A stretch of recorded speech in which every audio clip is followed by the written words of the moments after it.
Next is a very simple question. Okay, what is SEZ and what are the merits and challenges of SEZ? Okay, so as you all know, special economic zone. Okay, so these are special enclaves, economic enclaves, right? Mainly aimed at promoting export. So this should be there, and in your definition, when you write, you have to box this particular word when you're writing your definition, right? Okay, when you write your definition, you will box your this one. So the examiner will know, yes, what to stress when they're looking at your answer.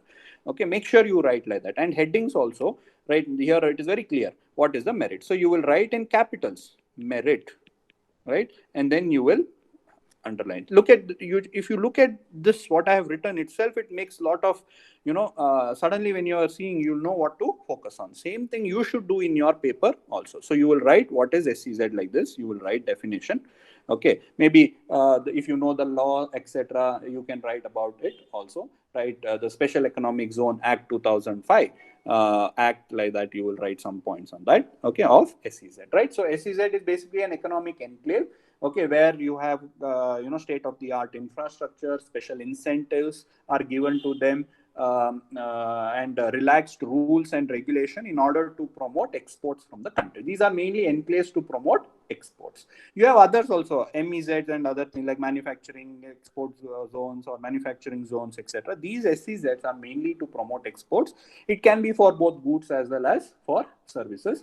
Okay, so that is the main objective of it. Okay, so what are the merits, right? So you will write merits, you will write like this, and then you will write demerits, right? You will write in capital and put it in a box. Please do that. Okay, so it makes an impression, and then underline the keywords. Okay, underline the keywords. Is that okay? Very important words, you will box it.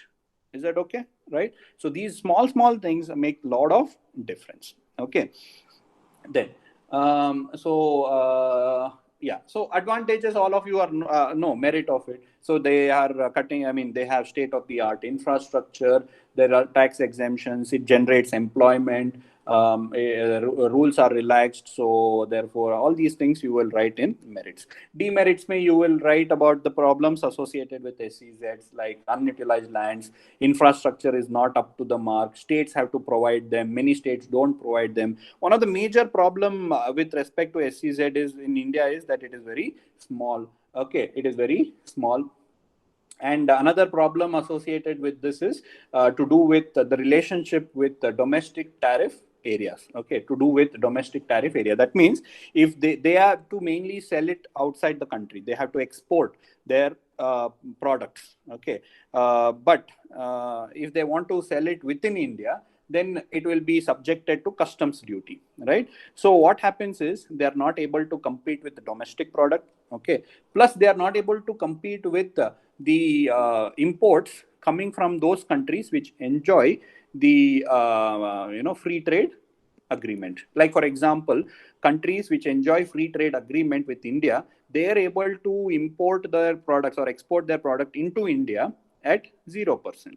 Whereas if you want to sell something from SEZ into the domestic trade or into the regular market in India, then they have to pay customs duty. So understand that there's a small note on that in the this one answer key. You understand that. So these two are the major problem with respect to this. Plus then tax and all is only it has a sunset clause. That means the tax will be withdrawn. Tax benefits for 5 years they'll have to pay no tax, and then next 5 years they have to pay 50% tax. After that they'll have to start paying tax like the this one like the tax that is applicable to other companies in India. So that after 10 years they will become less competitive.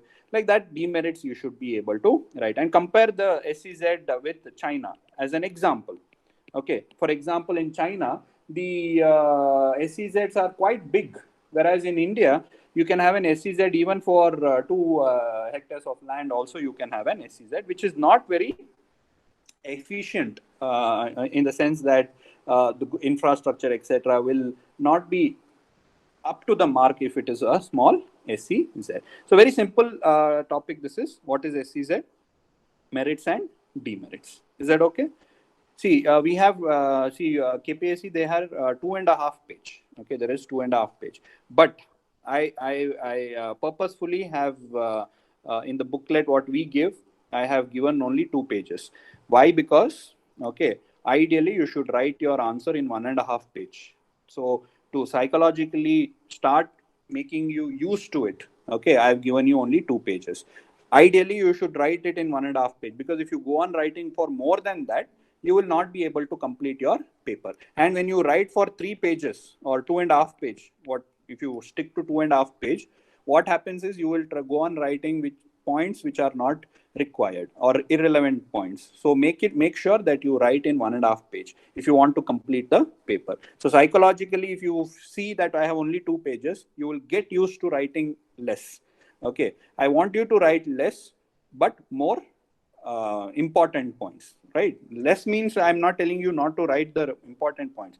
So I want you to write, express your opinion points in less number of words. That is the plan. What I have, what I want you to practice. Okay, I want you to express your opinions and your answer in less number of words. So make sure you write your answer in just 1.5. Some questions which require a little bit more information, you go on till 2 page, not more than 2 page. If you go on to write like that, you will be losing more marks. Okay, in the examination there is 2.5 pages. Okay, in examination there is 2.5 pages, but I have purposefully kept it at 2 pages. So in the exam you will feel that there is only 2 page. You will start squeezing in good points. Okay, fine. Next question. Okay. What are the various sources of foreign? This is also very simple, direct question. What are the various sources of foreign capital? See, guys, you asked for content. Till now, whatever we have done, all the content is some prelims oriented. Most of them you already know about it. Okay, that's what I'm saying. Have confidence. Answer writing may. You have the necessary information. You should be able to use that and write your answers. Now, what are the various sources of foreign capital in India? Compare FDI and FPI. Very simple question. Okay, regularly they ask, repeatedly they ask. You should be able to know them. So you all know. So to start off the introduction, very simple. You start off what is foreign capital, or why do you need foreign capital? Why or what is foreign capital? Or you can write some data if you are aware. In economic survey of India and all, you would have read about the data that we got so much foreign investment, etc. So either ways you can start your answer. So what is foreign capital? Okay, any source of foreign money that is coming into the across the border, okay, or across the resident of foreign country to Indian, a resident of India. So something like that. So there is a definition, you can write about that. Okay, so investments or loans, etc. Why do we need? You can just few lines on that you can write, or you can start with the data, etc. Right. So after that, one or two lines on what, why, etc. of foreign investment. You will write what are the various sources. You need to write all the sources. Okay, not just FDI and leave it, FDI or FPI. Okay, so there are different ways of classifying it. Okay, if you know the simple one, you can write that. Otherwise, you can write like, you can talk about the official flow. Okay, official flow. Okay, private flow, like that you can have. Okay, or you can have different ways, loans. Okay, then that you have commercial loan, and you have your what is that, assistance in the form of loan, like World Bank. Okay, they are all loans, but they are in the form of assistance. So they are low interest loans. Commercial loans is what you borrow from outside. Okay, then you have your investments in the form of FDI. Okay, then FPI. Right, then you have aid or grants.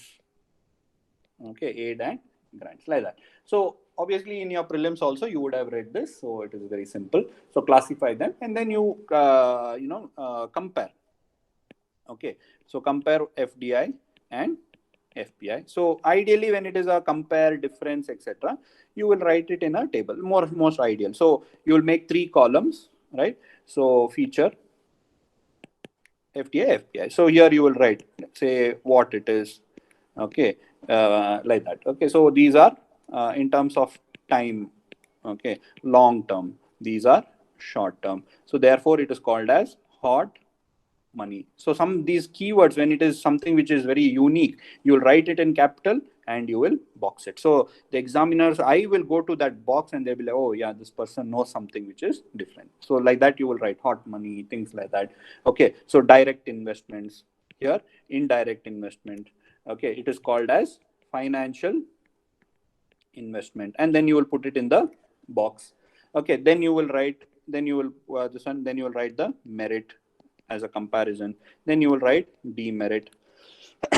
Okay, so this is how you have to write. Okay, very simple. So don't just limit yourself to the features difference, also extend it to writing the merits as well as demerits. If you write only merits, demerits, your answer is incomplete. So you have to write the technical part, the features of it. Okay, so and then, so this is mainly primary market, this is mainly both primary as well as secondary, like that you should be able to compare. More permanent, this is temporary, like that. Okay, very simple question. This is how you have to write. Okay, see, in these things and all, there's no need for conclusion. Don't worry. Don't think that, oh, I have to give conclusion. No need for conclusion. You finish it, you over. If you have time, you can come back and try to think about something and write a conclusion. But otherwise, in your first writing, you don't write about conclusion and all. Please remember that. I have seen some student writing conclusion for everything in the beginning, and the end they'll miss out 2-3 questions when I have seen the answer scripts now. Okay, so don't do that. So just because you have time in the first few questions, don't just try write conclusion for everything unless it is demanded. Okay, unless there is a demand for that, you don't have to write the conclusion. Is that okay? You can stop at the this one. Okay.